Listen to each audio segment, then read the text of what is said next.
Non sono mai stata una ragazza con una particolare autostima, un po' insicura per qualsiasi gesto da compiere.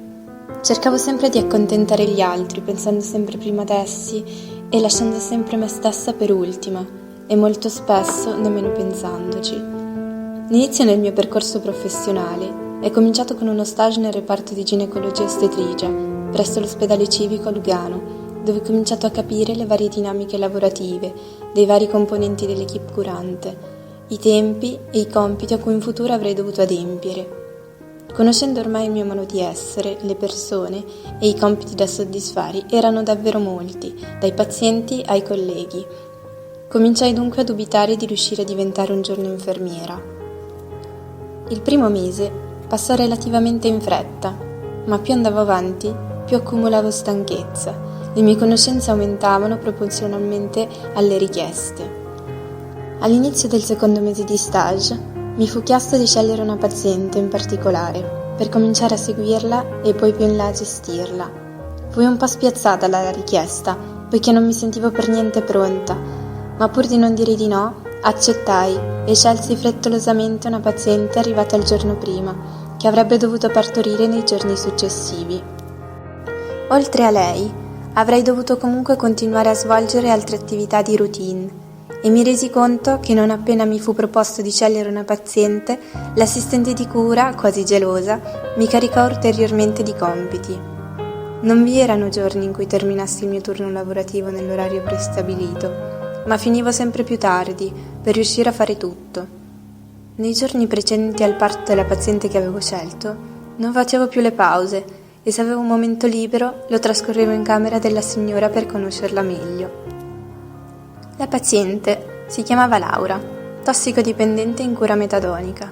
Il suo aspetto si presentava trasandato ed emaciato.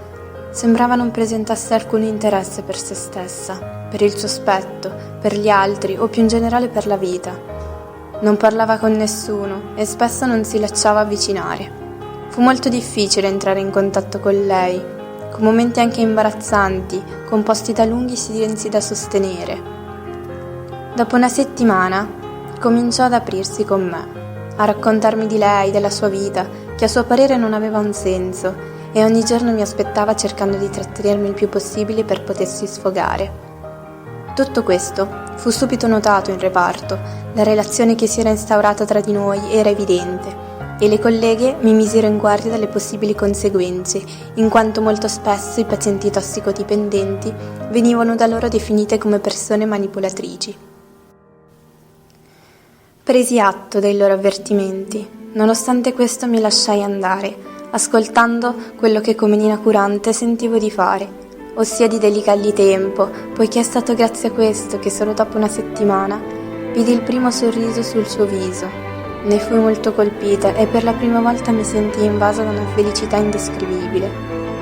Un giorno ero davvero carica di lavoro. Penso che nemmeno se avessi saltato le pause e mi fossi fermata oltre l'orario lavorativo avrei potuto terminare tutto. Mi sentivo sfinita e inoltre Laura mi fece una richiesta davvero inconsueta, ossia di lavarla, pettinarla e truccarla. Non avrei mai avuto il tempo di fare tutto questo, ma la sua richiesta mi fece molto riflettere, poiché Laura aveva iniziato a darsi importanza, prendendosi del tempo per sé e per stare meglio. Gli dissi che sarei tornata più tardi, dopo essermi occupata degli altri pazienti. L'assistente di cura mi venne a cercare con una lista infinita di compiti da svolgere e istintivamente gli risposi: «Mi dispiace, ma l'infermiera mi ha chiesto di occuparmi di Laura, che vorrebbe fare la doccia e ha bisogno d'aiuto. Oggi non posso». La collega lasciò la stanza molto perplessa. Mi ero resa conto che avevo anch'io dei limiti. Non potevo fare tutto. Volevo diventare infermiera, occupandomi delle persone, cercando di farle stare meglio, ed era questo che mi faceva stare davvero bene. Non avevo voglia di pulire la cucina, asciugando piatti e mettendo via posate o mettendo a posto armadi. Dopo la risposta data alla collega, volsi lo sguardo verso Laura, che mi fece un sorriso e mi abbracciò. Entrambi ci eravamo presi del tempo per fare quello che ci piaceva e farlo bene. Qualche giorno dopo, Laura partorì una bellissima bambina di nome Jessica.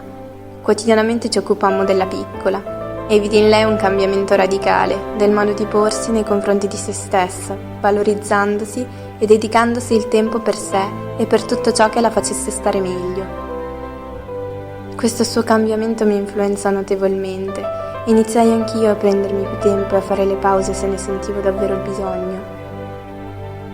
Laura mi insegnò che noi tutti abbiamo dei limiti, che ogni tanto bisogna essere capaci a dire di no, che spesso nel fare tante cose si corre il rischio di farle male e che è importante occuparsi degli altri, ma anche di se stessi, altrimenti non si riuscirà mai a curare bene gli altri, cosa che non avevo mai veramente preso in considerazione.